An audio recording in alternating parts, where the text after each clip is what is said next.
പറ്റി ഇപ്രകാരം വായിക്കുന്നു. തൻ്റെ തലമുറയിൽ നീതിമാനും നിഷ്കളങ്കനും ദൈവത്തോടു കൂടെ നടന്നതുമായ ഒരു വ്യക്തി. അദ്ദേഹത്തിൻ്റെ പേരാണ് നോഹ. നോഹ. എന്നാൽ ലൂക്കോസിൻ്റെ സുവിശേഷത്തിലേക്ക് നമ്മൾ വരുമ്പോൾ അവിടെ നമുക്ക് കാണുവാൻ കഴിയുന്ന ഒരു വാക്യമുണ്ട്. എന്താണെന്നറിയാമോ? ലൂക്കോസിൻ്റെ സുവിശേഷം നമ്മൾ കഴിഞ്ഞ ആഴ്ച ഇത് വായിച്ചു. 17-ാം അധ്യായം 20 മുതലുള്ള വാക്യങ്ങൾ ഒന്ന് വായിക്കാമോ? ലൂക്കോസ് 17-20 മുതലുള്ള വാക്യങ്ങൾ.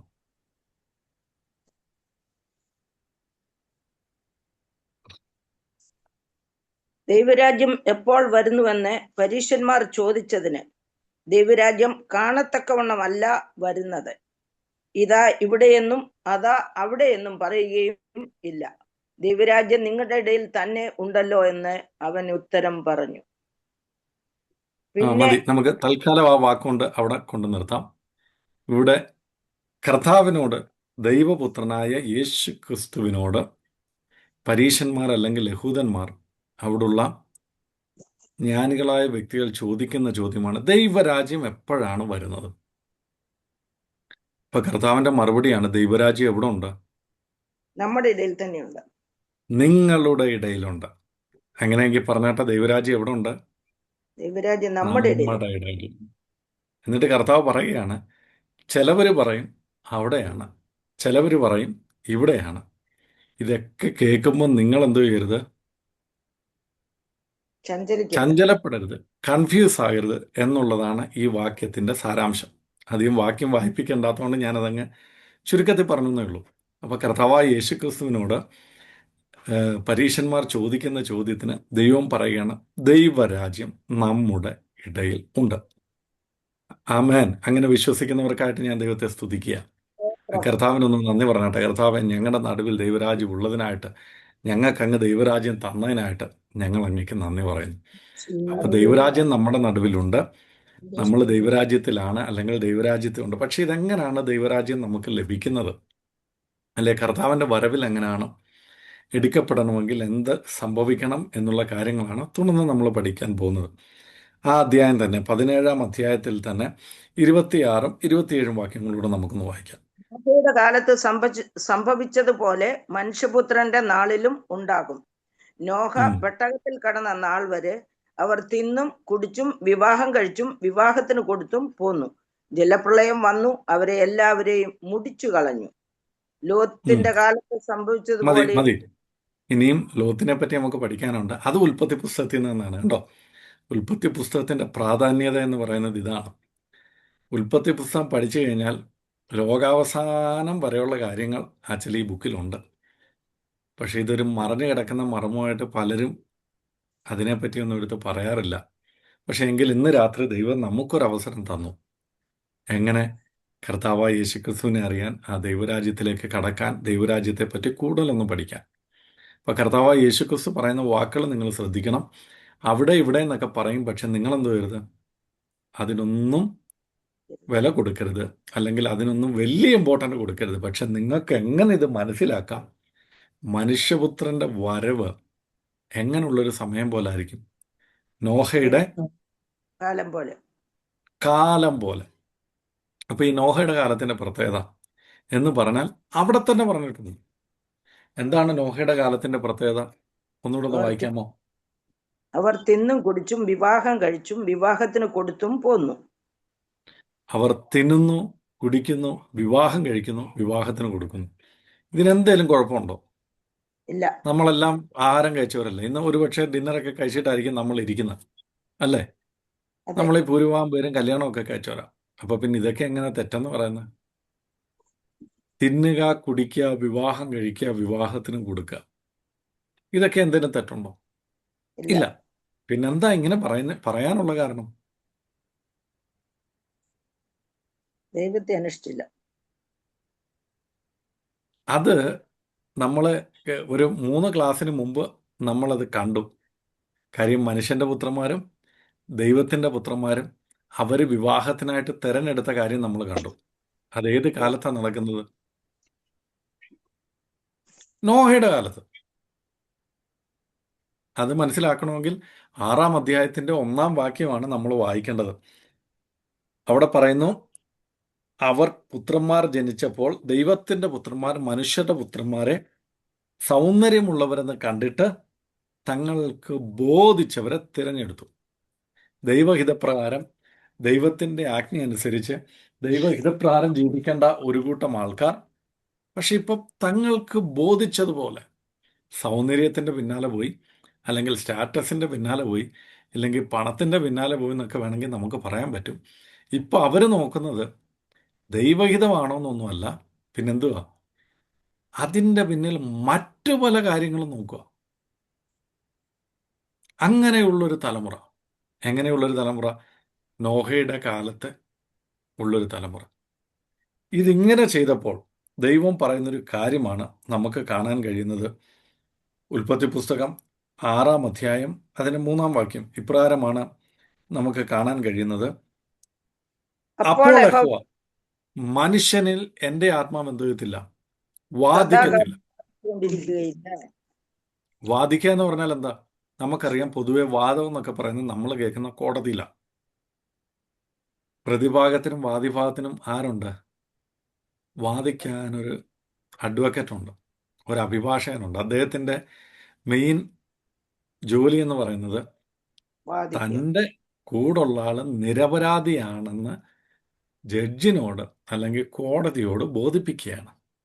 ഇപ്പം ഇവിടെ പറയുകയാണ്, ഇനിയും ഇവരുടെ കാര്യത്തിൽ ആര് വാദിക്കത്തില്ല?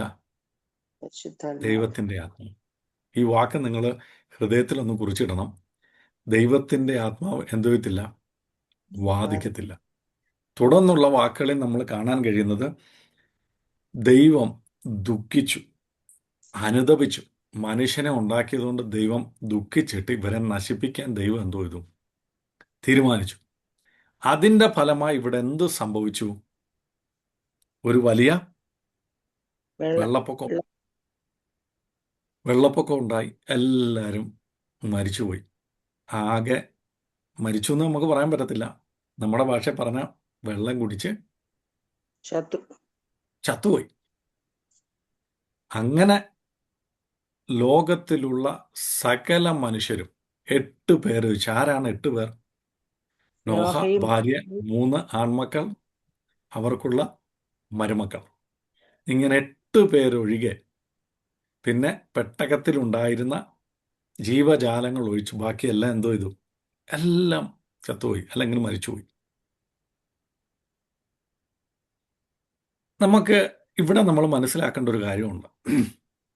മരണം എന്ന് പറയുന്നത് ഈ ഭൂമിയിൽ ജനിച്ച ഒരു വ്യക്തിക്ക് എന്തോ ഉണ്ട്? മരണമുണ്ട്. അത് നാച്ചുറലാണ്. അത് ചിലവരുടെയൊക്കെ പറഞ്ഞാൽ പറയും ഇത് പ്രകൃതിയുടെ ഒരു പ്രതിഭാസമാണെന്നൊക്കെ. എന്ത് പറഞ്ഞാലും ആയിക്കൊള്ളട്ടെ. ദൈവവചനം പറയുന്നു, നമ്മൾ പഠിച്ചൊരു വാക്യമുണ്ട് ഉൽപ്പത്തി പുസ്തകത്തിൽ. മനുഷ്യനോട് പറയുന്നു, നീ മണ്ണാവുന്നു, നീ എന്തോ ഈ മണ്ണിലേക്ക് പോകും, തിരിച്ചു ചേരേണ്ട സമയമൊക്കെയാണ്. അതിനെയാണ് നമ്മൾ മരണം എന്നൊക്കെ പറയുന്നത്. അതായത് ഈ ഭൂമിയിൽ ജനിച്ച വ്യക്തികൾ മരിക്കും. ഒരുപക്ഷെ ഹാർട്ട് അറ്റാക്ക് വന്നുകൊണ്ടായിരിക്കും, അല്ലെങ്കിൽ ക്യാൻസർ വന്നുകൊണ്ടായിരിക്കും, ആക്സിഡൻ്റ് ആയിരിക്കും, ചിലപ്പോൾ വെള്ളത്തിൽ വീണായിരിക്കും, ചിലപ്പോൾ തീ വീണായിരിക്കും, ചിലപ്പം നാച്ചുറൽ ഡെത്തായിരിക്കും, സുഖമരണമായിരിക്കും. എങ്ങനെയാണെന്നൊന്നും നമുക്കറിയത്തില്ല. പക്ഷെ എന്ത് ചെയ്യും? മരിക്കും. അപ്പോൾ ഈ വെള്ളത്തിൽ വീണ് മരിച്ചതും വലിയ കാര്യമൊന്നുമല്ല. ഇപ്പം നിങ്ങളെന്നോട് ചോദിക്കും, അതെന്താ സാറേ അങ്ങനെ പറയുന്നതെന്ന്? അതിൻ്റെ കാരണമാണ് ഞാൻ പറഞ്ഞു വരുന്നത്. വെള്ളത്തിൽ വീണ് മരിക്കുന്നതും വലിയ കാര്യമൊന്നുമല്ല. കാര്യം ഈ ഭൂമിയിൽ ജനിച്ചെങ്കിൽ മരിച്ചേ പറ്റൂ. പിന്നെ അവിടെ നടന്ന ഏറ്റവും വലിയൊരു ട്രാജഡി എന്താണെന്നറിയാമോ? ഇവരുടെ മരണത്തിൽ സംഭവിച്ചത് എന്താണെന്നോ? അവർ മരിച്ചത് ദൈവിക സാന്നിധ്യമില്ലാതെ. അതിൻ്റെ ദൈവമല്ല അർത്ഥം ദൈവമില്ലാതെ എന്തോ ചെയ്തു? മരിച്ചു. അവർ മരിച്ചുപോയി. അപ്പോൾ ഒരുപക്ഷെ നിങ്ങൾ എന്നോടൊരു ചോദ്യം ചോദിക്കും, എന്തിനാ അതെങ്ങനെ ദൈവദാസന് ദൈവത്തിൽ മരിക്കാൻ പറ്റുന്നത്? ഉണ്ട്. അതിന് പറയുന്നൊരു വാക്യമുണ്ട്. എങ്ങനെയാണെന്നറിയാമോ? അപ്പോസ്തലനായ പൗലോസ് പല ലേഖനങ്ങളിൽ പറഞ്ഞിട്ടുള്ള കാര്യമുണ്ട്. റോമാലേഖനം 14-ാം അധ്യായം 8-ാം വാക്യത്തിൽ അദ്ദേഹം ഇപ്രകാരം പറഞ്ഞു, ഞാൻ ജീവിച്ചാലും മരിച്ചാലും അങ്ങനെ ക്രിസ്തുവിനാൽ ക്രിസ്തുവില. ഫിലിപ്പിയ ലേഖനത്തിൽ അദ്ദേഹം പറയുന്നു, മരിക്കുന്നത് എനിക്ക് എന്തുവാ? ലാഭമാ. കണ്ടോ? പ്രത്യാശ കണ്ടോ? ഹല്ലേലൂയ. ആമേൻ. ഇപ്പൊ ഇവിടെ പറയുന്നു ഇവര് മരിച്ചത് ദൈവിക സാന്നിധ്യമില്ലാതെ. അപ്പൊ ദൈവിക സാന്നിധ്യമില്ലാതെ ആൾക്കാർ മരിച്ചാൽ എന്താ സംഭവിക്കുക? അതിനെപ്പറ്റിയും കഴിഞ്ഞ ക്ലാസ്സിൽ നമ്മളൊന്ന് വായിച്ചു. അതെവിടാണ് എഴുതിയിരിക്കുന്നത്? തെസലോനിക്ക ലേഖനത്തിൽ പൗലോസ് പറയുന്ന ഒരു കാര്യമുണ്ട്. എന്താണെന്നറിയോ? 1 തെസലോനിക്ക ലേഖനം 4-ാം അധ്യായം 16-ഉം 17-ഉം വാക്യങ്ങൾ. കർത്താവ് താൻ ഗംഭീരനാദത്തോടും പ്രധാന ദൂതന്റെ ശബ്ദത്തോടും ദൈവത്തിന്റെ കാഹളത്തോടും കൂടെ സ്വർഗത്തിൽ നിന്ന് ഇറങ്ങി വരികയും ക്രിസ്തുവിൽ മരിച്ചവർ മുൻപേ ഉയർത്തെഴുന്നേൽക്കുകയും ജീവനോടെ ശേഷിക്കുന്നവരായ നാം അവരോടൊപ്പം രൂപാന്തരപ്പെടുകയും ചെയ്യും. ഈ ഉണ്ടോ? വചനങ്ങൾ അവിടെ ഒരു മരണത്തെ പറ്റി പറഞ്ഞിരിക്കുന്നു, ക്രിസ്തുവിൽ മരിച്ചവർ.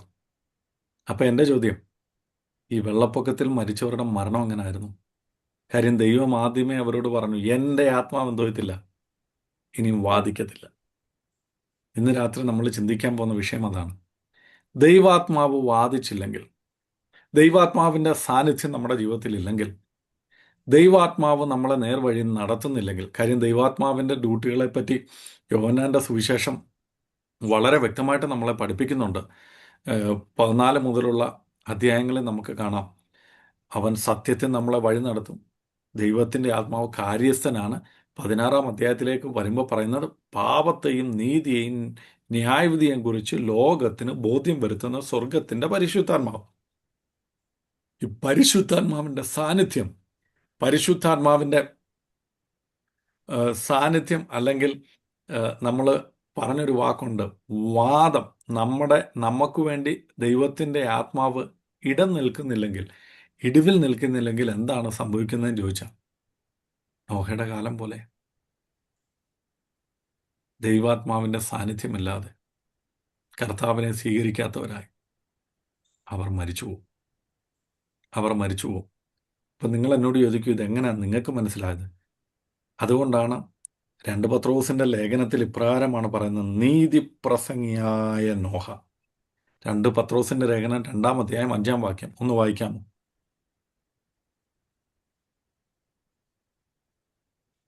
2 പത്രോസിൻ്റെ ലേഖനം 2-ാം അധ്യായം 5-ാം വാക്യം. പുരാതന കാലത്തെയും ആദരിക്കാതെ ഭക്തപ്പെട്ടവരുടെ ലോകത്തിൽ ജലപ്രളയം വരുത്തിയപ്പോൾ നീതിപ്രസംഗിയായ നോഹയെ 7 പേരോടും കൂടെ പാലിക്കുകയും ഗൊമോറ എന്ന പട്ടണങ്ങളെ ഭസ്മീകരിച്ച് ഉന്മൂലനാശത്താൽ ന്യായം വിധിച്ച് മതി. നമുക്ക് ഈ നോഹയുടെ കാര്യത്തിൽ ഇന്ന് സ്റ്റിക്ക് ഓൺ ചെയ്യാം. അടുത്ത ക്ലാസ്സിൽ അല്ലെങ്കിൽ വരും ദിവസങ്ങളിൽ നമുക്ക് ലോത്തിനെയും കൂടെ പഠിക്കാം. അപ്പൊ ഇവിടെ പറയുന്നു നീതിപ്രസംഗിയായ നോഹ. അപ്പം നോഹ എന്താ ചെയ്തുകൊണ്ടിരുന്നത്? പ്രസംഗിച്ചുകൊണ്ടിരുന്നു. നോഹ അടിക്കടി അയലോക്കത്തുള്ളവരോടും അവിടെ ഉള്ള സകലരോടും പറഞ്ഞു, ദാണ്ടേ ഒരു കാര്യം അറിയാവോ, ഒരു വലിയ വെള്ളപ്പൊക്കം വരുന്നു, ദൈവം എല്ലാവരെയും നശിപ്പിക്കാൻ പോകുക, നിങ്ങൾ എന്തോ ചെയ്യണം? രക്ഷപ്പെടണമെങ്കിൽ നിങ്ങൾ ഞാനുണ്ടാക്കുന്ന പെട്ടകത്തിലേക്ക് കടന്നു വരണം. നിങ്ങൾക്കൊരു രക്ഷയുണ്ട്. അതെങ്ങനെയാണ്? ഈ പെട്ടകത്തിൽ കടന്നാൽ നിങ്ങൾ രക്ഷപ്പെടും. പക്ഷെ അവരൊക്കെ നോഹയെ കളിയാക്കി. അവരാരും നോഹയുടെ വാക്ക് കേട്ടില്ല. അവർക്കാർക്കും നോഹയെ കേൾക്കാൻ മനസ്സില്ലായിരുന്നു. അവർ തിന്നുകയും കുടിക്കുകയും കല്യാണം നടത്തിയും കല്യാണം കഴിച്ചും തങ്ങളുടേതായിട്ടുള്ള ജീവിതത്തിൽ ആസ്വദിച്ച് ജീവിക്കുന്ന ഒരു തലമുറയായിട്ട് അവരങ്ങനെ അങ്ങ് മാറി. അതിൻ്റെ കാരണം എന്താണെന്ന് ചോദിച്ചാൽ, അവിടെ തന്നെ പറഞ്ഞിട്ടുണ്ട്, ദൈവത്തിൻ്റെ ആത്മാവ് വാദിക്കുന്നത് നിർത്തി. ദൈവത്തിൻ്റെ ആത്മാവ് നമ്മുടെ ഉള്ളിൽ പ്രവർത്തിച്ചില്ലെങ്കിൽ ഇന്ന് ഞാൻ ഈ പ്രസംഗിക്കുന്ന മെസ്സേജ് പോലും നമ്മുടെ ജീവിതത്തിൽ അനുഗ്രഹമാകത്തില്ല. അതിന് പൗലോസ് അപ്പോസ്തലൻ പ്രസംഗത്തെപ്പറ്റി ഇപ്രകാരമാണ് പറഞ്ഞിരിക്കുന്നത്. 1 കൊരിന്ത്യർ ലേഖനം 2-ാം അധ്യായം 4-ഉം 5-ഉം വാക്യങ്ങൾ ഇപ്രകാരം പറയുന്നു. ഒന്ന് വായിക്കാം.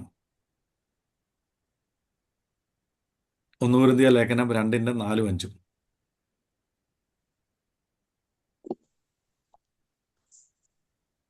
നിങ്ങളുടെ വിശ്വാസത്തിന് മനുഷ്യരുടെ ജ്ഞാനമല്ല, ദൈവത്തിന്റെ ശക്തി തന്നെ ആധാരമായിരിക്കേണ്ടതിന് എന്റെ വചനവും എന്റെ പ്രസംഗവും ജ്ഞാനത്തിന്റെ വശീകരണ വാക്കുകളാലല്ല, ആത്മാവിന്റെയും ശക്തിയുടെയും പ്രദർശനത്താലത്രേ ആയിരുന്നത്. കണ്ടോ? ആത്മാവിൻ്റെയും ശക്തിയുടെയും പ്രദർശനം. അദ്ദേഹം പറയുകയാണ്, ഞാൻ നിങ്ങളുടെ അടുക്കെ പ്രസംഗിച്ചത് ജ്ഞാനത്തിൻ്റെ വശീകരണ വാക്കുകളല്ല, പിന്നെന്താണ്? ആത്മാവിൻ്റെ സാന്നിധ്യത്താൽ. അപ്പൊ ഈ ആത്മാവിൻ്റെ സാന്നിധ്യം ഇല്ലെങ്കിൽ എന്താ സംഭവിക്കുന്നത്? ഒരുപക്ഷെ നമ്മൾ കേൾക്കുന്ന മെസ്സേജ് നമുക്ക് ഇൻഫർമേഷൻ തരും, കുറച്ചധികം അറിവുകൾ തരും. ആഹാ, നമ്മൾ ചിലപ്പം വിചാരിക്കും, അയ്യോ ഇങ്ങനെയൊക്കെ ബൈബിളിൽ ഉണ്ടായിരുന്നോ, ഇങ്ങനെയൊക്കെ ഒരാൾക്ക് പ്രസംഗിക്കാൻ പറ്റുമോ, ഇതൊന്നും ഞാൻ വായിച്ചിട്ടെന്തോ ഇല്ലോ, ഇതുവരെ കണ്ടിട്ടില്ലല്ലോ എന്നൊക്കെ നമ്മുടെ മനസ്സിൽ എന്തോ ചെയ്യും, തോന്നും. ഓ, ഇത് പുതിയൊരു അറിവാണല്ലോ എന്നൊക്കെ നമുക്ക് എന്തോ ചെയ്യും, തോന്നും, ജ്ഞാനത്തിൻ്റെ വാക്കുകളാണെങ്കിൽ. എന്നാൽ ആത്മാവിൻ്റെ വാക്കുകൾ അങ്ങനല്ല, അതിന് ജീവൻ തരും, നമ്മളെ ക്രിസ്തുവിലേക്കൊന്നൊരുക്കും, നമ്മളെ വിശുദ്ധിയിലേക്കൊന്ന് കൊണ്ടുവരും, നമ്മുടെ അനുതാപത്തിലേക്ക് അത് തള്ളിവിടും.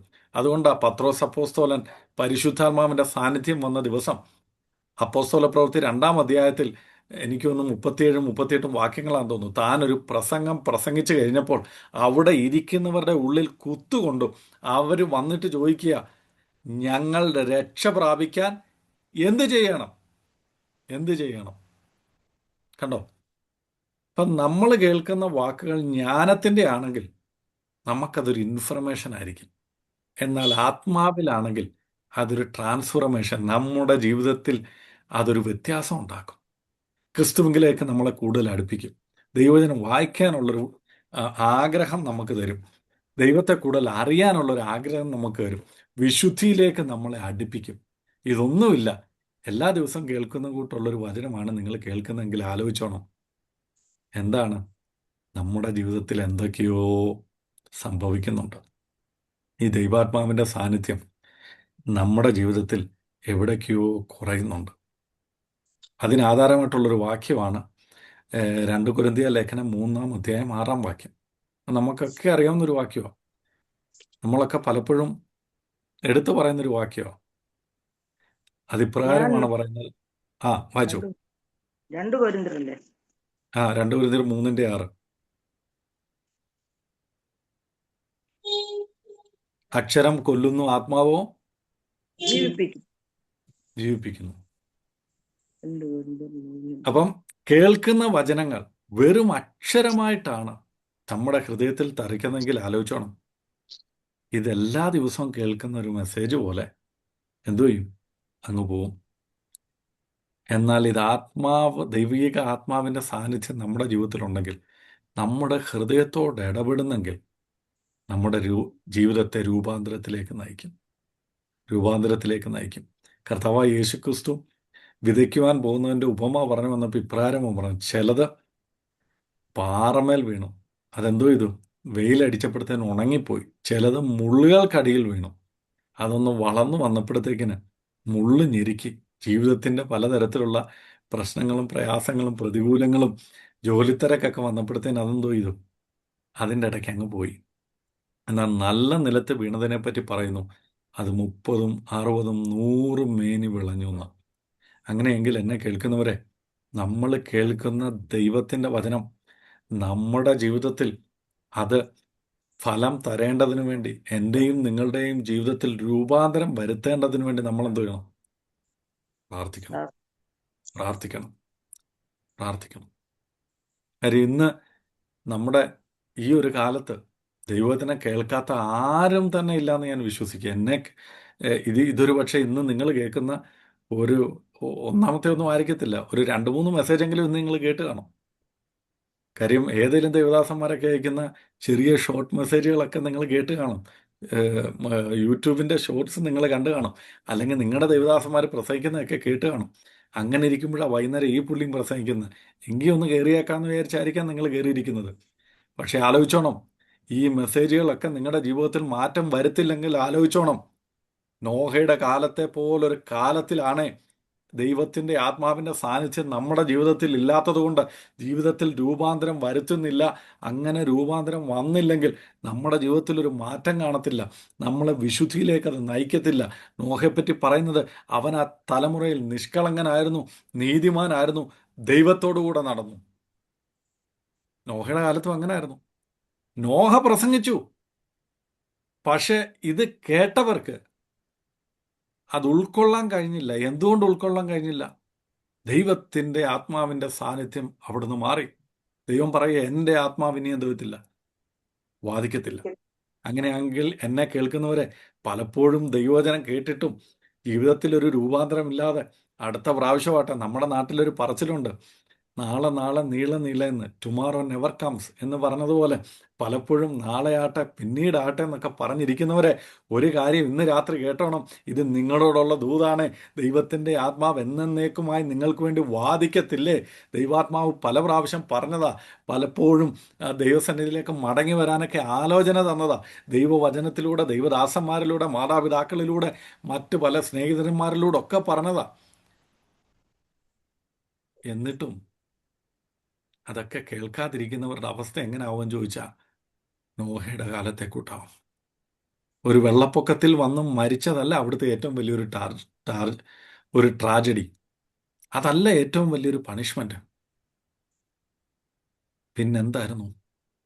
നിത്യമരണം. ദൈവാത്മാവിന്റെ സാന്നിധ്യമില്ലാതെ, ദൈവമില്ലാതെ അവർ മരിച്ചുപോയി. ദൈവമില്ലാതെ അവർ മരിച്ചുപോയി. അങ്ങനെ ദൈവമില്ലാതെ മരിച്ചു പോകുന്നവരെവിടെയാണെന്ന് ദൈവവചനം നമ്മളെ വളരെ വ്യക്തമായിട്ട് പഠിപ്പിക്കുന്നുണ്ട്. നമ്മൾ കഴിഞ്ഞ പ്രാവശ്യം മത്തായി എഴുതിയ സുവിശേഷം 25-ാം അധ്യായമൊക്കെ വായിച്ചു. അതിൻ്റെ അവസാനം വരുന്നുണ്ട്, നീതിമാന്മാർ നിത്യജീവനിലേക്കും ശപിക്കപ്പെട്ടവർ നിത്യ അഗ്നിയിലേക്കും പോകുന്ന. എന്നെ കേൾക്കുന്നവരെ, ഇത് നിങ്ങൾക്കുള്ള അവസരം, ഇത് നമുക്കുള്ള അവസരമാണ്. നോഹയുടെ കാലത്തെ പോയിട്ട് ദൈവവചനം പലപ്പോഴും കേൾക്കുന്നുണ്ട്, അറിയുന്നുണ്ട്. ഇതൊക്കെ ചെയ്യണമെന്ന് അറിയുകയും ചെയ്യാം, ഇതൊക്കെ ദൈവവചനമാണെന്ന് അറിയുകയും ചെയ്യാം. പക്ഷെ അതൊന്നും കേട്ടിട്ടും മാനസാന്തര വഴിയിലേക്ക് മടങ്ങി വരാത്തവരെ നോക്കി ദൈവം പറയുന്നു, എൻ്റെ ആത്മാവിനെയും ബാധിക്കത്തില്ല കേട്ടോ, എൻ്റെ ആത്മാവ് ബാധിക്കത്തില്ല. അങ്ങനെ ദൈവാത്മാവിൻ്റെ സാന്നിധ്യം, ദൈവിക സാന്നിധ്യം നമ്മുടെ ജീവിതത്തിൽ നിന്ന് പോയാൽ ഒരുപക്ഷെ നമ്മൾ അറിയത്തു പോലുമില്ല. നമ്മൾ കൈകൊട്ടും, നമ്മൾ പാടും, നമ്മൾ പ്രാർത്ഥിക്കും, കാര്യങ്ങളൊക്കെ ചെയ്യും. പക്ഷേ ഈ ദൈവാത്മാവിൻ്റെ സാന്നിധ്യം നമ്മുടെ ജീവിതത്തിൽ ഉണ്ടോയെന്ന് എങ്ങനെ തിരിച്ചറിയുന്നതെന്ന് നോക്കിയാൽ, ആത്മാവ് ജീവിപ്പിക്കുന്നതാ. ദൈവാത്മാവിൻ്റെ സാന്നിധ്യം നമ്മുടെ ജീവിതത്തിലുണ്ടെങ്കിൽ നമുക്ക് ജീവൻ പകരും. ക്രിസ്തുവിൽ മരിച്ചവരെ പറ്റി ഒരു വാക്യം കൂടെ ബൈബിൾ, ഒരു വാക്യമല്ല, പല വാക്യങ്ങളുണ്ട്. എന്നാൽ എനിക്ക് ഇഷ്ടപ്പെട്ട ഒരു വാക്യം കൂടെ ഉണ്ട്. വെളിപ്പാട് പുസ്തകം 14-ാം അധ്യായം 13-ാം വാക്യത്തിൽ ഇപ്രകാരം പറയുന്നു. വെളിപ്പാട് പുസ്തകം 14-ാം അധ്യായം 13-ാം വാക്യം. ഞാൻ സ്വർഗത്തിൽ നിന്ന് ഒരു ശബ്ദം കേട്ടു. അത് പറഞ്ഞത്, എഴുതുക, ഇന്നു മുതൽ കർത്താവിൽ മരിക്കുന്ന മൃതന്മാർ ഭാഗ്യവാന്മാർ. അതെ, അവർ തങ്ങളുടെ പ്രയത്നങ്ങളിൽ നിന്ന് വിശ്രമിക്കേണ്ടതാകുന്നു.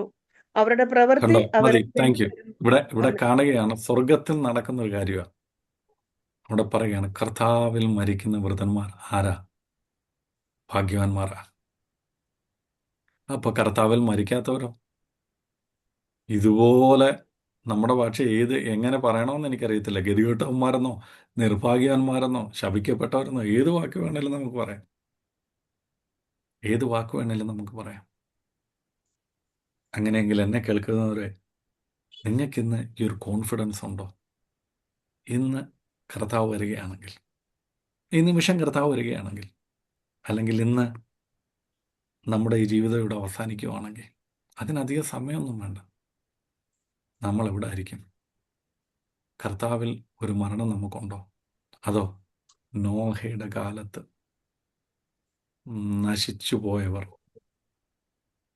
നശിച്ചു പോയവരെ പോലെ നമ്മളും ആ കൂട്ടത്തിൽ പെട്ടുപോകും?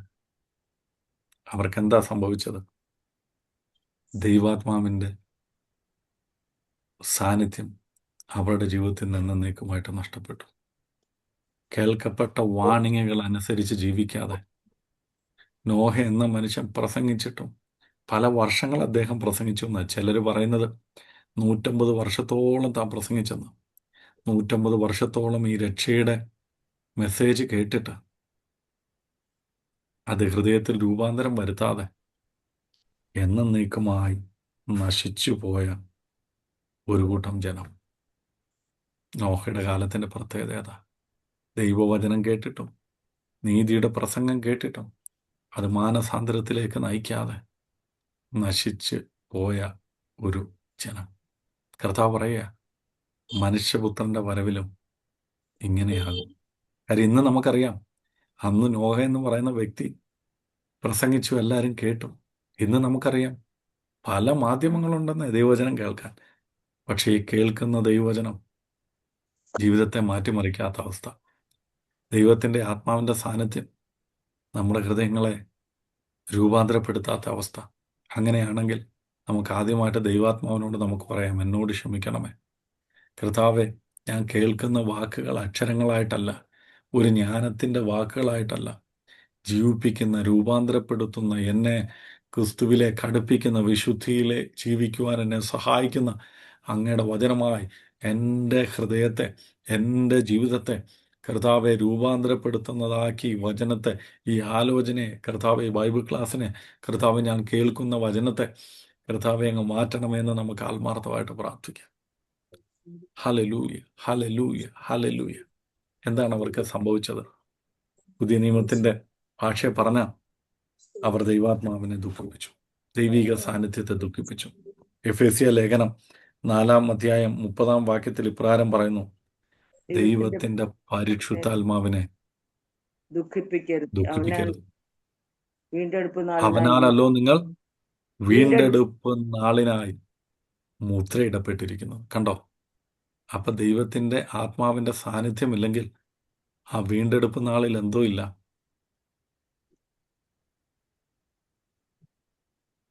അത് ചില്ലറ കാര്യമല്ല കേട്ടോ, ചെറിയ കാര്യമല്ല. ദൈവാത്മാവിനെ ദുഃഖിപ്പിക്കരുതെന്നവർ. ഹല്ലേലൂയ. റോമാലേഖനത്തിൽ ഇപ്രകാരം പറയുന്നു, റോമാലേഖനം 8 അധ്യായം 11 വാക്യം. യേശുവിനെ മരിച്ചതിൽ നിന്ന് ഉയർപ്പിച്ചവരുടെ ആത്മാവ് നിങ്ങളുടെ ഉള്ളിൽ വസിക്കുന്നുവെങ്കിൽ, ആമേൻ.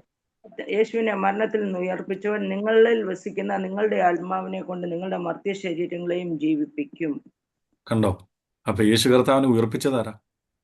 ഈ പരിശുദ്ധാത്മാവ്. പരിശുദ്ധാത്മാവ്.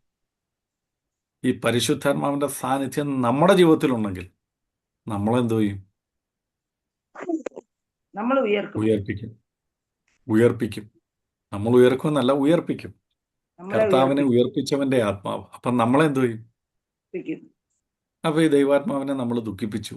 നോഹയുടെ കാലത്തെ കൂട്ട് ദൈവം പറയാണ്, ഇനി ഇവന്റെ കാര്യത്തിൽ ഞാനൊരു ഇതും എടുക്കുന്നില്ല എന്ന് പറഞ്ഞാൽ നമുക്കൊരു പുനരുത്ഥാനമുണ്ടോ? ഒരു ഉയർപ്പുണ്ടോ?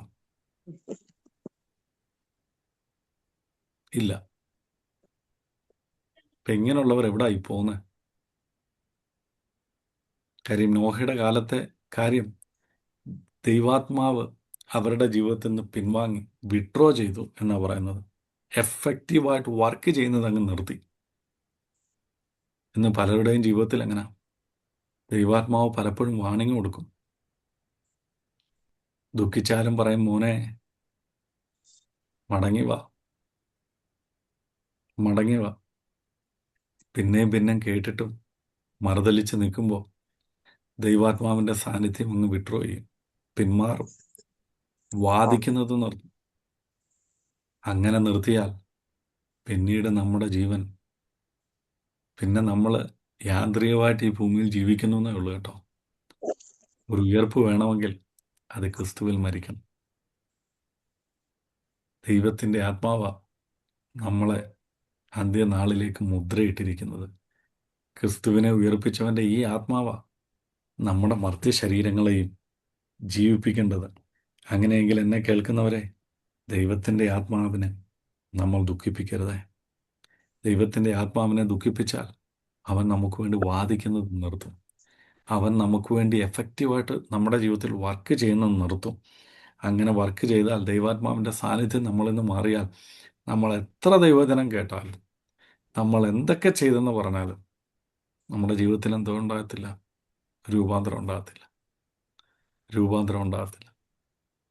അപ്പോൾ അങ്ങനെയെങ്കിൽ നമ്മൾ ഈ എത്ര വർഷമായി നിങ്ങൾ വിശ്വാസത്തിൽ വന്നിട്ടുണ്ടെന്നൊക്കെ എനിക്കറിയത്തില്ല. ഒരുപക്ഷെ ഞാൻ ജനിക്കുന്നതിനൊക്കെ മുമ്പ് വിശ്വാസത്തിൽ വന്നവർ കാണാം.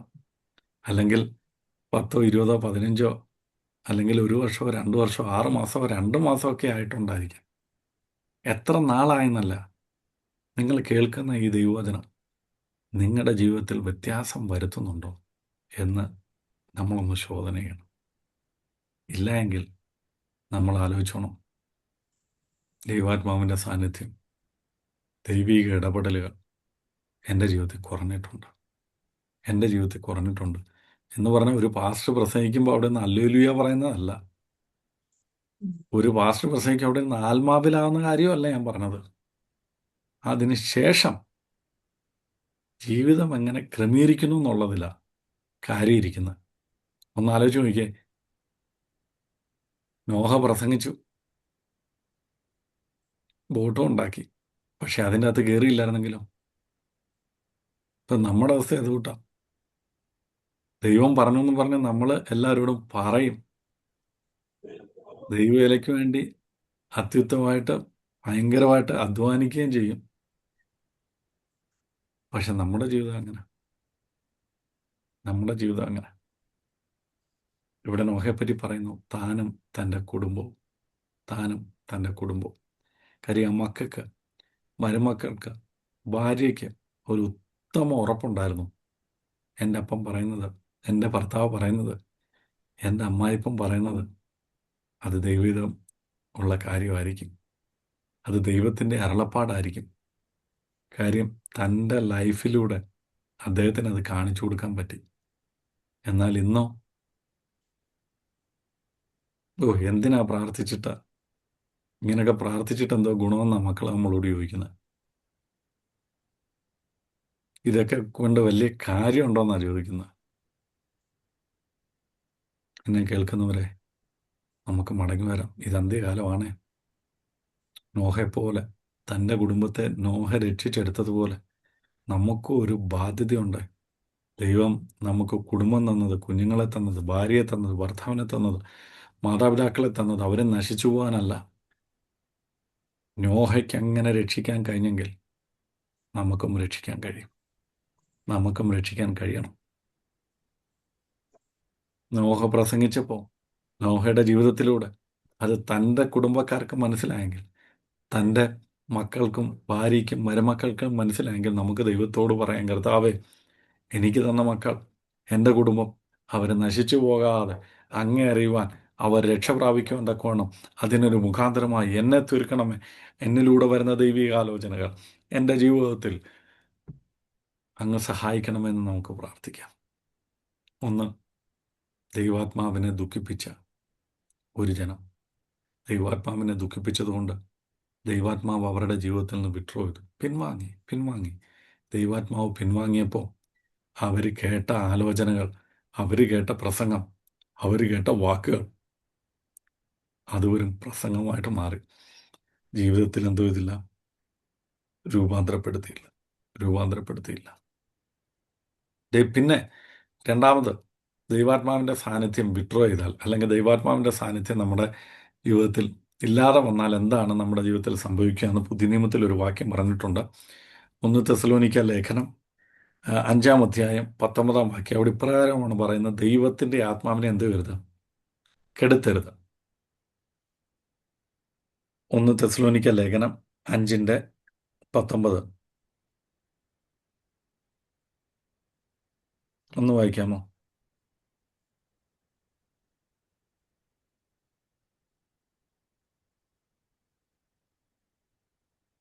ആത്മാവിനെ കെടുക്കരുത്, പ്രവചനം തുച്ഛീകരിക്കരുത്. ആത്മാവിനെ കെടുക്കരുത് മതി. എന്ന് ആത്മാവിനെ കെടുക്കരുത്. അത് പ്രവചനം ഇംഗ്ലീഷിൽ പറഞ്ഞിരിക്കുന്നത് quench not a spirit, not put off, switch off എന്നൊക്കെ പറയുന്നത് പോലെ. അതായത് ഇങ്ങനെ കത്തി വരുമ്പോൾ നമ്മളെന്തോ ചെയ്യും, കുറച്ച് വെള്ളം എടുത്തങ്ങ് ഒഴിക്കുക. നമുക്കറിയാം, ഞാൻ പലപ്പോഴും യൂട്യൂബിലൊക്കെ കണ്ടിട്ടുണ്ട്, ഗ്യാസ് കത്തിയാൽ എന്തോ ചെയ്യണമെന്ന് ഫയർഫോഴ്സുകാർ ട്രെയിനിങ് കൊടുക്കുന്നത് നിങ്ങൾ കണ്ടിട്ടുണ്ടായിരിക്കും. പ്രത്യേകിച്ച് വീട്ടമ്മമാർക്കൊക്കെ ട്രെയിനിങ് കൊടുക്കുന്നത്. അതായത് ഒരു ചാക്കോ അല്ലെങ്കിൽ വലിയ തുണിയോ നനച്ചിട്ട് എന്തോ ചെയ്യണം, അതിൻ്റെ മേളിലോട്ട് ഇടണമെന്ന് പറയുമ്പോൾ അപ്പം തീയെല്ലാം എന്തോ ചെയ്യും, കേട്ടു. അങ്ങ് കേട്ടുവോ എന്ന് പറയുന്നത് പോലെ ആത്മാവ്, ദൈവത്തിൻ്റെ ആത്മാവ് പലപ്പോഴും നമ്മളോട് എന്തോ ചെയ്യും, സംസാരിക്കും. ഞാൻ പറഞ്ഞല്ലോ, ഞങ്ങളുടെ ഒരു കൊച്ചു സഭയാണ്, ഒരു കൊച്ചു ചർച്ച. ഇപ്പം ഞാൻ ദൈവജനം പഠിപ്പിക്കാൻ തുടങ്ങിയപ്പം ആദ്യം അവരോട് പഠിപ്പിച്ചൊരു കാര്യം, ആദ്യം അവരോട് പഠിപ്പിച്ചല്ല, പറഞ്ഞ് മനസ്സിലാക്കിയ ഒരു കാര്യം ഇപ്രകാരം. ഞാൻ പറഞ്ഞു, പ്രിയമുള്ളവരെ, ദൈവത്തിൻ്റെ വചനം നിങ്ങളോട് എന്ത് ചെയ്യും? സംസാരിക്കും. നിങ്ങളോട് എന്ത് ചെയ്യും? ഇടപെടും. അങ്ങനെ ഇടപെടുമ്പം മനസ്സിലാക്കണം എന്താണ് ഇത്. ഇതിൻ്റെ അകത്തെ ആത്മാവ് പ്രവർത്തിച്ച് ഇത് നിങ്ങളുടെ ഹൃദയത്തോട് സംസാരിക്കുന്നു. ഇത് ജീവൻ തരാൻ എന്ത് ചെയ്യുന്നു? താല്പര്യപ്പെടുന്നു. അങ്ങനെ നിങ്ങൾക്ക് തോന്നിയ പിന്നെ നിങ്ങൾ എവിടെ ഇരിക്കുവാണെന്നും എന്ത് ചെയ്യുവാണെന്നും ആരാണെന്നും അടുത്തിരിക്കുന്നത് ആരാണെന്നും ഒന്നും എന്തു ചെയ്യരുത്, നോക്കരുത്. ദൈവജനത്തിന് മുമ്പാകെ അന്നേരം നിങ്ങളെ സമർപ്പിച്ചോണം. ഞാൻ എൻ്റെ അനുഭവത്തിൽ നിന്ന് പഠിച്ചൊരു കാര്യമാണ്. ഒരു നല്ലൊരു മെസ്സേജ് കേട്ടാൽ നമ്മൾ വിചാരിക്കും, ഓ, ഇത് ഇന്നത്തെ മെസ്സേജ് അനുഗ്രഹമായി, വീട്ടിൽ പോയിരുന്നെന്ന് വന്നിട്ട് വേണം ഇതൊക്കെ ഒന്ന് ധ്യാനിക്കാൻ, പ്രാർത്ഥിക്കാൻ. അങ്ങനെ വിചാരിച്ച ദിവസം എല്ലാം ധ്യാനിച്ചതും പ്രാർത്ഥിച്ചതും തന്നെ വന്ന് കയറുമ്പോഴേ ചിലപ്പോൾ അലമ്പായിരിക്കും. പണ്ടൊരു ദേവദാസൻ, എൻ്റെ സ്നേഹിതനായ ഒരു ദേവദാസൻ, അദ്ദേഹം ഇങ്ങനെ പ്രസംഗിച്ചുകൊണ്ടിരിക്കുകയാണ്, മെസ്സേജ് കൊടുത്തുകൊണ്ടിരിക്കുകയാണ്. അപ്പോൾ അദ്ദേഹം ഒരു ഉദാഹരണം പറഞ്ഞതാണ്, താന് ചില സമയങ്ങളിൽ നമ്മൾ ഭയങ്കരമായിട്ട് ആത്മീയമായിട്ടൊക്കെ ഇങ്ങനെ ഭയങ്കര ഒരു ആത്മീയമായി ബലപ്പെട്ടൊക്കെ ഇങ്ങനെ ഇരുന്ന് ദൈവസന്നിധിയിൽ നിന്ന് ആരാധിച്ചൊക്കെ തിരിച്ച് വീട്ടിലോട്ട് വന്ന്, അല്ലെങ്കിൽ വീട്ടിലിങ്ങനെ ഇരിക്കുമ്പോഴായിരിക്കും എന്ന് പറഞ്ഞിട്ട് പെട്ടെന്ന് പുള്ളി വിഷയം അങ്ങ് മാറ്റി. അടുത്ത വീട്ടിൽ നിന്നൊരു പ്രശ്നം വരുന്നത്. അപ്പോൾ ഇത് കഴിഞ്ഞിട്ട് ഞാൻ ആ പുള്ളിക്കാരനടുക്കെ ചോദിച്ചു, ഞങ്ങളെ സ്നേഹിതരായതുകൊണ്ട് ചോദിച്ചു, എന്താ ദേവദാസന ഇങ്ങനെ പറഞ്ഞത്? നിങ്ങൾ വീട്ടിൻ്റെ അകത്ത് നിങ്ങളുടെ റൂമിലിരിക്കുമ്പോൾ അടുത്ത വീട്ടിലെ ആരാ പ്രശ്നം ഉണ്ടാക്കുന്നത്? അപ്പോൾ പുള്ളിക്കാരൻ പറഞ്ഞ, അല്ലടാ, അന്നേരം ഞാൻ ശ്രദ്ധിച്ചു, എൻ്റെ വൈഫ് ഈ മീറ്റിങ്ങിൽ കയറിയിട്ടുണ്ടായിരുന്നു. പിന്നെ അടുത്തത് പറയാൻ പറ്റത്തില്ല, ഇത് പറഞ്ഞിട്ട് പിന്നെ അടുത്ത പ്രശ്നം ഞാൻ അഭിമുഖീകരിക്കണം. നിങ്ങൾക്ക് കാര്യം മനസ്സിലായല്ലോ? അപ്പോൾ എന്നെ കേൾക്കുന്നവരെ, ദൈവവചനം എപ്പോഴാണോ നമ്മളോട് സംസാരിക്കുന്നത്, കെടുത്തരുത്. ദൈവാത്മാവിൻ്റെ സാന്നിധ്യത്തെ, ദൈവാത്മാവ് നിങ്ങളോട് ഈ സമയത്താണോ, അല്ലെങ്കിൽ ഏതെങ്കിലും ഒരു ചർച്ചിലായിക്കൊള്ളട്ടെ, അല്ലെ അത് എവിടെ ആയിക്കൊള്ളട്ടെ, അന്നേരവേ ദൈവാത്മാവിൻ്റെ ആ പ്രവർത്തനത്തിന് നമ്മളെ സമർപ്പിക്കണം. അത് നാണക്കേടൊന്നും വിചാരിച്ചിട്ട് കാര്യമില്ല. ഇത് നമ്മുടെ ജീവിതത്തിലെ അനുഗ്രഹത്തിനാണ്, നമ്മുടെ തലമുറകൾ അനുഗ്രഹിക്കപ്പെടേണ്ടത്, നമ്മുടെ കുടുംബം അനുഗ്രഹിക്കപ്പെടേണ്ടതിന് ദൈവവചനത്തിലൂടെ നമ്മളെ ഓർപ്പിച്ചുണർത്തുകയാണ്. പക്ഷെ നമ്മളെന്ത് ചെയ്യും? അതങ്ങ് മൂടും. എങ്ങനെ മൂടും? പിന്നീടായിക്കൊള്ളട്ടെ. അയ്യോ, ഞാൻ പാപിയാണെന്ന് അടുത്തിരിക്കുന്ന ആളറിഞ്ഞ, അടുത്തിരിക്കുന്ന പുള്ളി സർട്ടിഫിക്കറ്റ് തന്നിട്ടല്ലല്ലോ നിങ്ങൾ സ്വർഗത്തിൽ പോകേണ്ടത്, ആണോ? അടുത്തിരിക്കുന്ന പുള്ളിക്ക് റെക്കമെൻഡ് ചെയ്തിട്ട് നിങ്ങൾക്ക് പോകാൻ പറ്റത്തില്ലല്ലോ. ആ റെക്കമെൻഡ് ചെയ്യേണ്ടവൻ, നിങ്ങളെ തിരഞ്ഞെടുക്കുന്നവൻ, നിങ്ങളോട് സംസാരിച്ച് നിങ്ങളുടെ ജീവിതത്തെ ക്രമീകരിക്കാൻ പറയുമ്പോൾ ക്രമീകരിക്കുക. ദൈവവചനത്തിന് മുമ്പാകെ നമ്മളെ തന്നെ സമർപ്പിക്കണം. ദൈവാത്മാവിൻ്റെ സാന്നിധ്യത്തിന് മുമ്പാകെ ദൈവാത്മാവ് നമ്മളോട് സംസാരിച്ച് വരുമ്പോൾ എന്തു ചെയ്യണം? കെടുത്തരുത്. പലപ്പോഴും നമ്മളങ്ങനെ ഒരാലോചനയൊക്കെ കേട്ട് കഴിയുമ്പോൾ അന്നേരം ഒരു ഭയങ്കര സന്തോഷ സമാധാനമൊക്കെ, പക്ഷേ കുറച്ചു നേരം കഴിയുമ്പോഴത്തേന് എന്തു ചെയ്യും? അതെല്ലാം പോവും. പക്ഷെ നിങ്ങൾ ആ സമയത്ത് ഒന്ന് ദൈവസന്നിധിയിൽ ഒന്ന് ഇരുന്ന് നോക്കുക. ബാക്കി ആരെയും ഒന്നും നോക്കാതെ നിങ്ങളൊന്ന് മുട്ടയിലൊന്ന് ഇരുന്ന് നോക്കുക. ദൈവവചനം പറയുന്നൊരു വാക്യമുണ്ട്, മറ്റുള്ളവരുടെ മുമ്പാകെ എന്നെ ഉയർത്തുന്നവനെ ഞാനെന്തു ചെയ്യും? മറ്റുള്ളവരുടെ മുമ്പാകെ എന്നെ തള്ളിപ്പറയുന്നവനെ ഞാനെന്തു ചെയ്യും? അങ്ങനെയെങ്കിൽ ദൈവത്തെ ആ മഹത്വം കൊടുത്തുകൊണ്ട് ദൈവസന്നിധിയിൽ ഒന്നിരിക്കാൻ നിങ്ങൾ തീരുമാനിച്ചാലുണ്ടല്ലോ, നിങ്ങളുടെ ജീവിതം അവിടം കൊണ്ട് മാറാൻ തുടങ്ങും. അങ്ങനെയെങ്കിൽ എന്നെ കേൾക്കുന്നവരെ, പലപ്പോഴും ഈ ദൈവത്തിൻ്റെ ആലോചന നമ്മൾ കേട്ടിട്ടും നമ്മളെന്തോ ചെയ്തു? ദൈവത്തിൻ്റെ പരിശുദ്ധാത്മാവിനെ കെടുത്തിക്കളയുന്ന, മുന്നോട്ട് പോകാൻ കഴിയാതെ വണ്ണം. അത് മറ്റ് പലർന്നുമല്ല, നമ്മൾ തന്നെയാണെന്ന്. നമ്മുടെ ജീവിത സാഹചര്യങ്ങളൊക്കെ കൊണ്ട് അവരും അങ്ങനെ ആയിരുന്നു. നോഹയുടെ കാലത്തുള്ള ജനം അങ്ങനെ ആയിരുന്നു. അവർക്ക് തിന്നാനും കുടിക്കാനും വെക്കാനും വേവിക്കാനും കല്യാണത്തിന് പോകാനും പാർട്ടിക്ക് പോകാനും ഒക്കെ ഉള്ള സമയമാണെന്ന്. അപ്പോൾ ദൈവവചനം കേൾക്കാനും ഇതിനൊക്കെ വേണ്ടി ഇരിക്കണമെന്ന് വിചാരിച്ചിട്ട് അങ്ങനെ അങ്ങ് പോയി. ഹല്ലേലൂയ. എന്നെ കേൾക്കുന്നവരെ, നമ്മുടെ ജീവിതം അങ്ങനെ ആയിരുന്നു. ദൈവം ഇസ്രായേൽ ജനത്തെപ്പറ്റി പറയുന്നൊരു വാക്ക് സങ്കീർത്തനം 81 അധ്യായം 11-12 വാക്യമുണ്ട്. ഒന്ന് വായിക്കാമോ? 81 സങ്കീർത്തനം 11 12 വാക്യങ്ങൾ.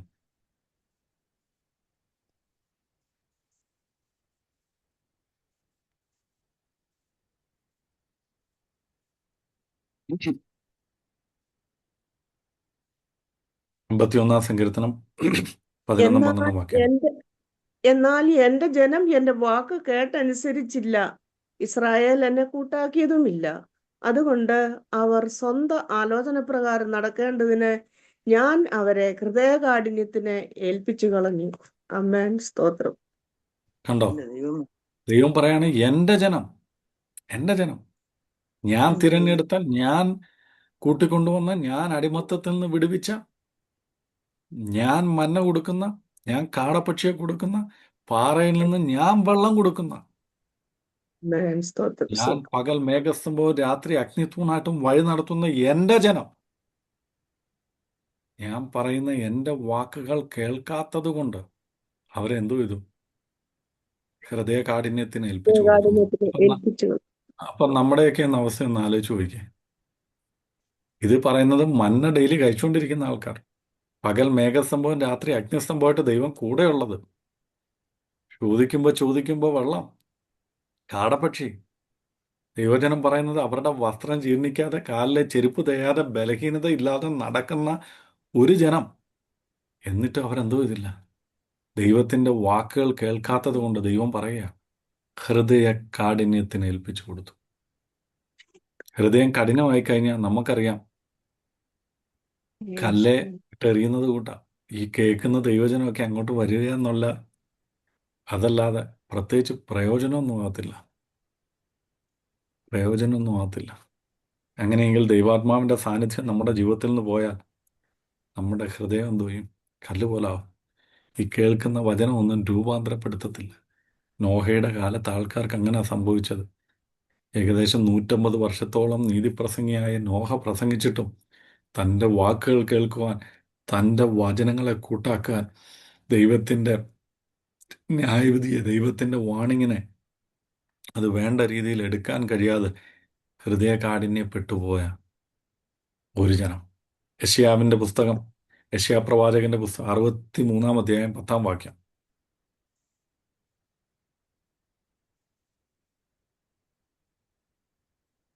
യെശയ്യാ പ്രവാചകന്റെ പുസ്തകം 63 അധ്യായം 10 വാക്യം. എന്നാൽ അവർ മത്സരിച്ചു, അവന്റെ പരിശുദ്ധാത്മാവിനെ ദുഃഖിപ്പിച്ചു. അതുകൊണ്ട് അവൻ അവർക്ക് ശത്രുവായി തീർന്നു. താൻ കണ്ടോ, തന്നെ ഇത് അബദ്ധം ചെയ്തു. ദൈവം പറയുന്നൊരു കാര്യം, ഇസ്രായേൽ മക്കളുടെ കാര്യം പറയുന്നത്. അവൻ അവനെ ദുഃഖിപ്പിച്ചു. ദൈവത്തിന്റെ പരിശുദ്ധാത്മാവിനെ എന്തോ ചെയ്തു? ദുഃഖിപ്പിച്ചു. അതുകൊണ്ട് ദൈവം എന്തോ ചെയ്തു? അവർക്ക് അതുകൊണ്ട് അവൻ ശത്രുവായി അവർക്ക് തീർന്നു. ശത്രുവായി തീർന്നു. ദൈവജനം ചോദിക്കുന്ന ഒരു ചോദ്യമുണ്ട്, ദൈവം അനുകൂലമെങ്കിൽ പ്രതികൂലം 6 ആർ. അപ്പൊ ദൈവം പ്രതികൂലമായാൽ അനുകൂലം ആരുമില്ല. പിന്നെ ജീവിച്ചിരുന്നിട്ട് കാര്യമില്ലെന്ന് ഇവിടെ പറയുക. ദൈവത്തിന്റെ ആത്മാവിനെ ദുഃഖിപ്പിച്ചതുകൊണ്ട്, ആലോചനകൾ കേട്ട് അനുസരിക്കാനതുകൊണ്ട്, പറയുന്ന ആലോചന മുമ്പാകെ തങ്ങളെ തന്നെ സമർപ്പിക്കാനതുകൊണ്ട്, ദൈവത്തിന്റെ ആത്മാവിനെ ദുഃഖിപ്പിച്ചതുകൊണ്ട്, കെടുത്തിക്കളഞ്ഞതുകൊണ്ട് ദൈവം എന്തോ ചെയ്തു? അനുകൂലമായി നിന്ന ദൈവം അവർക്ക് പ്രതികൂലമായി പോയി. അങ്ങനെ ദൈവം പ്രതികൂലമായപ്പെടുത്തേന് അവരുടെ ജീവിതത്തിൽ വാദിച്ചിരുന്ന ദൈവാത്മാവിന്റെ സാന്നിധ്യം വിട്ടുപോയി, പിന്മാറി. ദൈവം അവർക്ക് വേണ്ടി വാദിച്ചില്ല. അങ്ങനെ അവർ ആ മഹാപ്രളയത്തിൽ ദൈവമില്ലാത്തവരായി മരിച്ചുപോയി. ഇതുപോലൊരു ദുരന്തം ഇനി സംഭവിക്കാനുണ്ടോ പ്രിയമുള്ളവരെ? അങ്ങനെ സംഭവിക്കുന്ന കർത്താവായ യേശുക്രിസ്തു നമുക്ക് മുന്നറിയിപ്പ് തരുന്നത്. നോഹയുടെ കാലം പോലെ അനേകർ ദൈവമില്ലാത്തവരായി ക്രിസ്തുവിലല്ലാതെ മരിക്കും. അതുകൊണ്ടാണ് കർത്താവായ യേശുക്രിസ്തു ചോദിച്ചൊരു ചോദ്യം, മനുഷ്യപുത്രം വരുമ്പോൾ ഭൂമിയിൽ വിശ്വാസം കണ്ടെത്തുമോ? അത് വലിയൊരു ചോദ്യം കേട്ടോ. നോഹയുടെ കാലത്ത് അങ്ങനെ സംഭവിച്ചെങ്കിൽ അന്ത്യകാലത്തും അങ്ങനെ സംഭവിക്കും. പരിശുദ്ധാത്മാവിനെ ദുഃഖിപ്പിക്കരുത്. ദൈവവചനത്തിന് വേണ്ട സ്ഥാനം കൊടുക്കണം. ദൈവവചനം നിങ്ങളോട് സംസാരിക്കുമ്പോൾ ദൈവവചനത്തിന് മുമ്പാകെ തന്നെത്താൻ താഴ്ത്തി സമർപ്പിച്ചാൽ ഈ ദൈവവചനം നിങ്ങളോട് സംസാരിക്കും. നിങ്ങളുടെയും എൻ്റെയും ഹൃദയങ്ങളിൽ, എൻ്റെ കുടുംബങ്ങളിൽ, നമ്മുടെ തലമുറകൾ ഇത് രൂപാന്തരം വരുത്തും. ഹല്ലേലൂയ. അപ്പോസ്തലപ്രവൃത്തി 7-ാം അധ്യായം 15-ാം വാക്യം, 51-ാം വാക്യം. അപ്പോസ്തലപ്രവൃത്തി 7-ാം അധ്യായം 51-ാം വാക്യം സ്തേഫാനോസിന്റെ വാക്കുകളാണ്.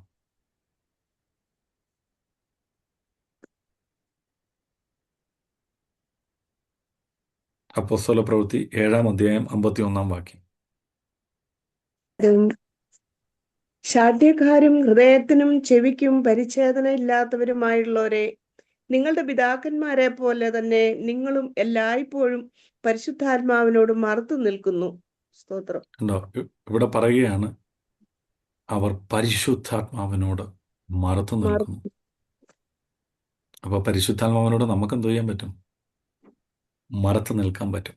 1-2 വാക്യം ഇവിടെ വായിച്ചിട്ട് ഈ ദുർഘട സമയത്ത് എങ്ങനെ നമുക്ക് രക്ഷപ്പെടാമെന്ന് ബൈബിള് നമ്മളെ പഠിപ്പിക്കുന്നുണ്ട്. അതുകൂടെ പറഞ്ഞ് ഞാൻ എൻ്റെ വാക്കുകളെ അവസാനിപ്പിക്കാൻ താല്പര്യപ്പെടുകയാണ്. അപ്പോസ്തലപ്രവൃത്തി 5-ാം അധ്യായം 9-ാം വാക്യം അവിടെ പറയുകയാണ്, പരിശുദ്ധാത്മാവിനെ എന്തോ ഇത് പരീക്ഷിച്ചു. 5-ാം അധ്യായം 3-ാം വാക്യം പറയുന്നു, പരിശുദ്ധാത്മാവിനോട് എന്തോ ഇത് ഫോഷ്ക്ക് പറഞ്ഞു. കാര്യം ഇത് അനന്യാസിന്റെ സഫീറയുടെയും കാര്യമാണ്.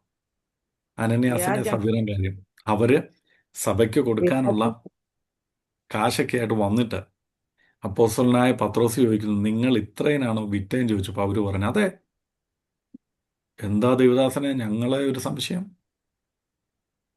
അപ്പൊ അദ്ദേഹം പറയുകയാണ്, ദൈവത്തിന്റെ പരിശുദ്ധാത്മാവിനോട് എന്ത് ചെയ്യരുത്?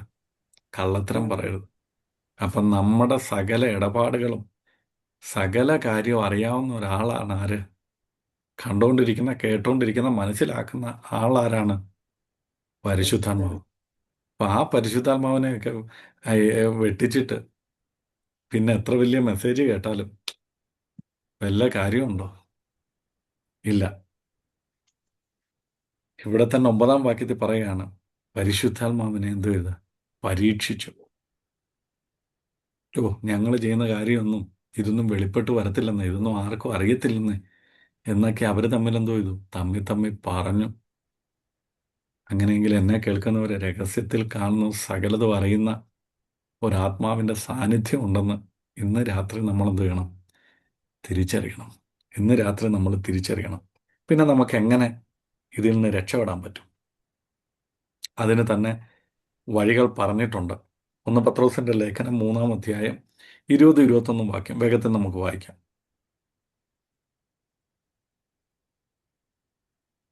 1 പത്രോസിന്റെ ലേഖനം 3-ാം അധ്യായം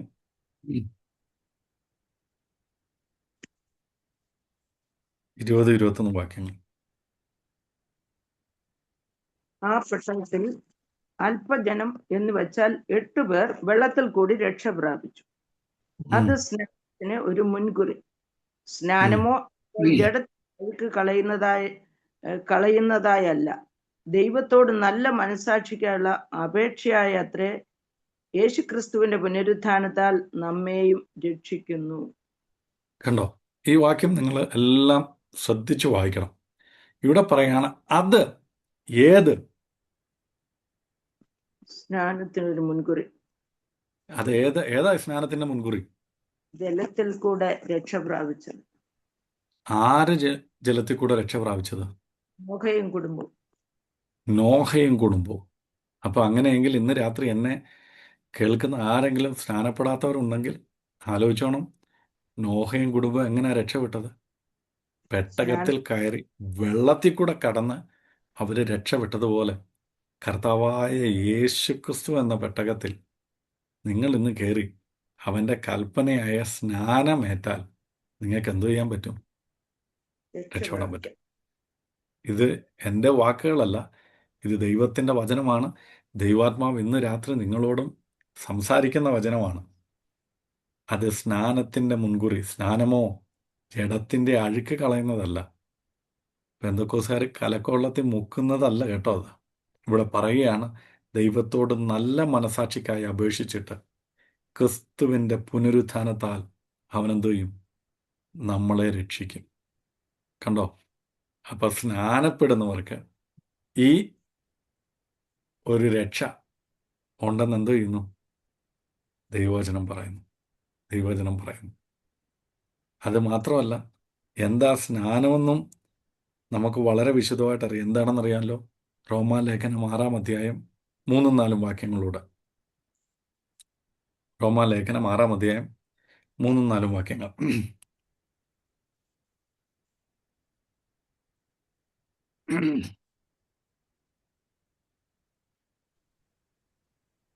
യേശുക്രിസ്തുവിനോട് ചേരുവാൻ സ്നാനമേറ്റവരായ നാം എല്ലാവരും അവന്റെ മരണത്തിൽ പങ്കാളികളാകുവാൻ സ്നാനം ഏറ്റിരിക്കുന്നു എന്ന് നിങ്ങൾ അറിയുന്നില്ലയോ? അങ്ങനെ ഉം. നാം അവന്റെ മരണത്തിൽ പങ്കാളികളായി തീർന്ന സ്നാനത്താൽ അവനോടുകൂടെ കുഴിച്ചിടപ്പെട്ടു. ക്രിസ്തു മരിച്ചിട്ട് പിതാവിന്റെ മഹിമയാൽ ജീവിച്ചെഴുന്നേറ്റതുപോലെ നാമും ജീവന്റെ പുതുക്കത്തിൽ നടക്കേണ്ടതിന് തന്നെ. അവന്റെ മരണത്തിന്റെ സാദൃശ്യത്തോട് നാം ഏകീഭവിച്ചരായെങ്കിൽ പുനരുത്ഥാനത്തിന്റെ സാദൃശ്യത്തോടും ഏകീഭവിക്കും. ആമേൻ. ആമേൻ. നിങ്ങൾ ഈ വാക്യം വായിച്ചു എന്ന് ഞാൻ വിശ്വസിക്കുക. ഇവിടെ പറയുന്നു ക്രിസ്തുവിനോട് ചേരുക. ക്രിസ്തുവിനോട് ചേരുക എന്ന് പറഞ്ഞത് അവിടെ തന്നെ പറയുന്നുണ്ട്. എന്താണ് അതുകൊണ്ട് ഉദ്ദേശിക്കുന്നത്? ഒന്ന്, ക്രിസ്തുവിന്റെ മരണത്തോട്. കർത്താവായ സ്നാനത്തോട് യേശു ക്രിസ്തു മരിച്ചതുപോലെ നമ്മൾ ആ സ്നാനക്കുളത്തിലേക്ക്, അല്ലെങ്കിൽ എവിടെയാണോ സ്നാനപ്പെടാൻ ഉദ്ദേശിക്കുന്നത് അതിൻ്റെ അകത്തേക്ക് ഇറങ്ങുമ്പോൾ നമ്മൾ പറയുന്നൊരു കാര്യമുണ്ട്. ഇനി ഞാനില്ല, ആൽവിനില്ല. ആൽവിനിയും ഇവിടെ മരിക്കുക ഈ വെള്ളത്തിൽ. പിന്നെ ആരാണ്? ക്രിസ്തുവാണ് എന്നിൽ ജീവിക്കുന്നത്. അങ്ങനെ ആ മരണത്തിൻ്റെ ഭാഗവാക്കായി നമ്മൾ തിരിച്ച് എഴുന്നേറ്റ് വരുമ്പോൾ അവൻ്റെ ജീവൻ്റെ പുതുക്കത്തിൽ വന്നിട്ട് നമ്മൾ അവനോടുകൂടെ പുനരുത്ഥാനത്തിൻ്റെ ഭാഗവാക്കാകുകയാണെന്ന് ദൈവവചനം പറയുന്നു. അങ്ങനെയെങ്കിൽ എന്നെ കേൾക്കുന്നവരെ, നമ്മൾ കർത്താവിനോടുകൂടെ മരിച്ചില്ലെങ്കിൽ എന്ത് സംഭവിക്കും? കർത്താവിനോട് ജീവിക്കത്തില്ല. കർത്താവിനോടുകൂടെ ജീവിക്കത്തില്ല. കർത്താവിനോടുകൂടെ ജീവിച്ചില്ലെങ്കിൽ എന്തോ സംഭവിക്കും? കർത്താവിനോട് മരിക്കത്തില്ല. കർത്താവിൻ്റെ കൂടെ പുനരുത്ഥാനവും ഇല്ല. പുനരുത്ഥാനം ഉണ്ടാകത്തില്ല. അങ്ങനെയെങ്കിൽ എന്നെ കേൾക്കുന്നവരെ, ഇന്ന് രാത്രി ദൈവവചനം നമ്മളോട് വളരെ വ്യക്തമായിട്ട് സംസാരിക്കുന്നു. നോഹയുടെ കാലത്തെ കൂട്ടൊരു കാലവായ്പം. സ്വന്തം കാര്യമൊക്കെ നോക്കി എങ്ങനെങ്കിലുമൊക്കെ ജീവിച്ച് മറ്റുള്ളവരൊക്കെ കളിയാക്കുമെന്നും അല്ലെങ്കിൽ മറ്റുള്ളവരൊക്കെ എന്നെപ്പറ്റി എന്തോ പറയുമെന്നൊക്കെ നോക്കി സ്വന്തം സ്റ്റാറ്റസൊക്കെ നോക്കി ജീവിക്കുന്നൊരു കാലത്ത് ഇന്ന് രാത്രി ദൈവാത്മാവ് വളരെ വ്യക്തമായിട്ട് നമ്മളോട് പറയുന്നു, എല്ലായിടത്തും എല്ലാവരും മാനസാന്തരപ്പെടണമെന്ന് ആഗ്രഹിക്കുന്ന ദൈവം ഒരിക്കൽ കൂടെ തൻ്റെ വചനത്തിലൂടെ നമ്മളെ ഒന്ന് ഓർപ്പിക്കുക. നോഹയുടെ കാലം പോലെയാണ് ഇത്. എല്ലാത്തിൻ്റെ അവസാനമാണേ. ദൈവവചനം കേട്ടിട്ടും ഹൃദയത്തിൽ രൂപാന്തരം സംഭവിക്കുന്നില്ലെങ്കിൽ, കേട്ട വചനത്തിന് മുമ്പാകെ തങ്ങളെ തന്നെ താഴ്ത്തി സമർപ്പിച്ച് പുതിയൊരു തീരുമാനമെടുത്ത് പുതിയൊരു ജീവിതത്തിലേക്ക് കടക്കാൻ നമുക്ക് കഴിയുന്നില്ലെങ്കിൽ ആലോചിക്കുക. ദൈവാത്മാവിൻ്റെ സാന്നിധ്യം നമ്മളെ ഇന്ന് വിഡ്രോ ചെയ്യാൻ തുടങ്ങിയിട്ടുണ്ട്. ദൈവാത്മാവ് നമുക്ക് വേണ്ടി വാദിക്കാത്തത് കൊണ്ടാണ്. അങ്ങനെയെങ്കിൽ ദൈവാത്മാവിനെ ദുഃഖിപ്പിച്ചാൽ നമുക്ക് ഏറ്റു പറയാം.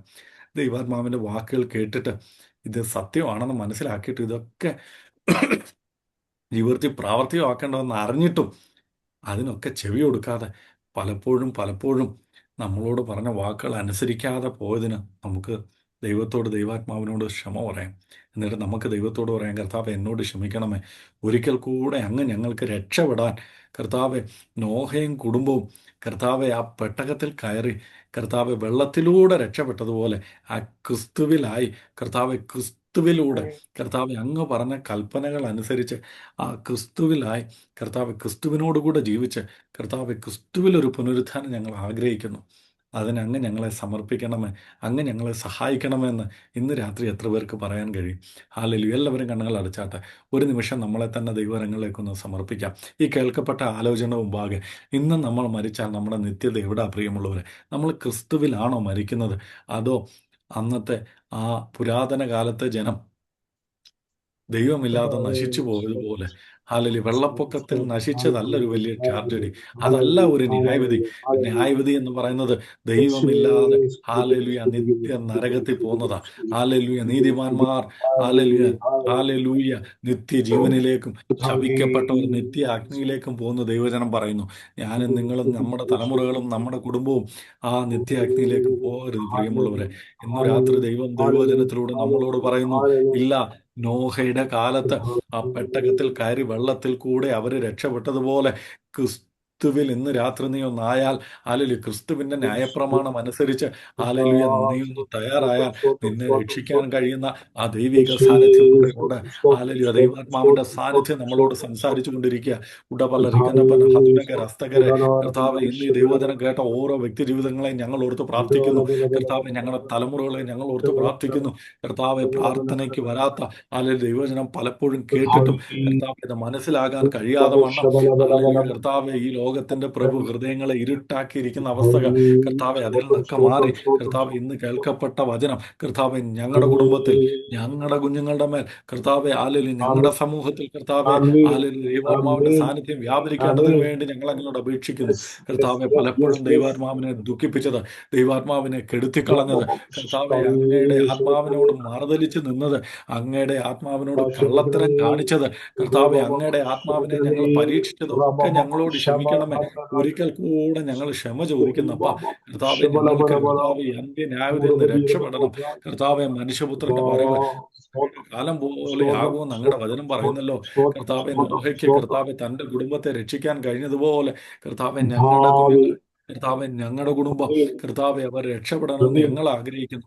കർത്താവെ, ഹല്ലേലൂയ, രക്ഷിക്കപ്പെടാത്ത, സ്നാനപ്പെടാത്ത, കർത്താവെ മാനസാന്തരത്തിലേക്ക് കടന്നു വരാത്ത, കർത്താവെ ആരെങ്കിലും അടിയനെ കേൾക്കുന്നുണ്ടെങ്കിൽ, കർത്താവെ അങ്ങനെയുള്ള, കർത്താവെ ആ കുടുംബാംഗങ്ങളുള്ള ആരെങ്കിലും അടിയനെ കേൾക്കുന്നുണ്ടെങ്കിൽ, കർത്താവെ ഇന്ന് ഞങ്ങൾ ഒരുമിച്ച് പ്രാർത്ഥിക്കുന്ന ഈ സമയത്ത് അങ്ങയുടെ ആത്മാവിന്റെ സാന്നിധ്യം ആ കുടുംബങ്ങളുടെ മേൽ അയക്കണമേ. അങ്ങയുടെ വചനത്തിന്റെ ശക്തി ആ കുടുംബങ്ങളുടെ മേൽ അയക്കണമേ. ഹൃദയങ്ങളെയും അന്തരേന്ദ്രിയങ്ങളെ ശോധന ചെയ്യുന്ന ദൈവത്തിന്റെ സാന്നിധ്യം, ഹല്ലേലൂയ, ഹല്ലേലൂയ, ഇരുവായി തലയുള്ള ഏത് വാളിനേക്കാൾ മൂർച്ചയുള്ള ഈ ദൈവത്തിന്റെ വചനം, കർത്താവെ അവിടെ അയക്കണമേ. അവരുടെ ഹൃദയങ്ങളോട് സംസാരിക്കണമേ. ഹൃദയങ്ങളിൽ രൂപാന്തരം കൊണ്ടുവരണമേ. കർത്താവെ, ജീവിതങ്ങളിൽ രൂപാന്തരം കൊണ്ടുവരണമേ. കർത്താവെ, മാനസാന്തരപ്പെട്ട്, രക്ഷിക്കപ്പെട്ട്, സ്നാനപ്പെട്ട്, കർത്താവെ രക്ഷയുടെ അനുഭവത്തിൽ അവരായി തീരുവാനും ഇടയാക്കണമേ. ക്രിസ്തുവിൽ മരിച്ചവർ ഭാഗ്യവാന്മാർ എന്നങ്ങയുടെ വചനത്തിൽ പറഞ്ഞതുപോലെ, ക്രിസ്തുവിൽ മരിച്ചവർ അല്ലെങ്കിൽ ഉയർത്തെഴുന്നേൽക്കുമ്പോൾ അങ്ങയുടെ വചനത്തിൽ വായിച്ചതുപോലെ, കർത്താവ് ഞങ്ങൾക്ക് നല്ലൊരു നിത്യത വേണം, ഞങ്ങൾക്ക് നല്ലൊരു പുനരുത്ഥാനം വേണം. അതിനായിട്ട് അങ്ങ്, കർത്താവെ, അടിയനെയും ഈ വചനം കേട്ട ഓരോ വ്യക്തി ജീവിതങ്ങളെയും, ഞങ്ങളുടെ കുടുംബാംഗങ്ങളെയും അങ്ങ് സഹായിക്കും. അങ്ങ് ഞങ്ങളുടെ പ്രാർത്ഥന കേട്ട് ഒരുമിച്ച് അനുഗ്രഹിച്ചിരിക്കാൻ സ്തോത്രം. യേശുവിന്റെ നാമത്തിൽ തന്നെ. ആമേൻ, ആമേൻ. ആമേൻ, ആമേൻ, ആമേൻ. ദൈവം എല്ലാവരെയും ധാരാളമായിട്ട് അനുഗ്രഹിക്കട്ടെ. Thank you very much. എല്ലാവരെയും അടുത്ത ആഴ്ച താങ്ക് യു കാണാം. സാർ. താങ്ക് യു ഓർക്കുക, സാർ. ദൈവത്തിന്റെ പരിശുദ്ധ